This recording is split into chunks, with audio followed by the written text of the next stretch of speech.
இது மக்கள்கிட்ட விலக்கி சொல்வதற்கு யாருக்குமே நேரம் இல்லை. ராகுல் காந்தி அவர்கள் பார்லிமெண்ட்ல சொல்றாங்க, நாங்க வந்தோம்னா எல்லாம் செஞ்சிருவோம், உடனே செஞ்சிருவோம். ஆனா பார்லிமெண்ட்ல எப்படிங்க செய்வீங்க? பணம் எங்க இருக்கு தெரியாது. நாங்க வந்தவுடன் எல்லாருக்கும் 1 லட்சம் ரூபாய் நாங்க கொடுத்துருவோம். அப்ப கிளாசிபிகேஷன் ஆஃப் புவர் என்ன? சுரேஷ் டெண்டுல்கர் கமிட்டி ரிப்போர்ட் எடுத்துங்க. சுரேஷ் டெண்டுல்கர் கமிட்டி ரிப்போர்ட் வந்து கிட்டத்தட்ட 40 கோடி புவருங்கிறாங்க.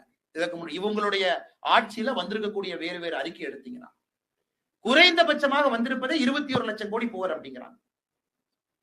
அப்ப நீங்க ஒருத்தருக்கு நாங்க 1 லட்சம் ரூபாய் கொடுக்க போறோம்.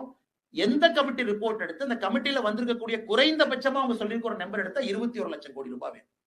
ஆனா பட்ஜெட் போறதே 48 லட்சம் கோடி.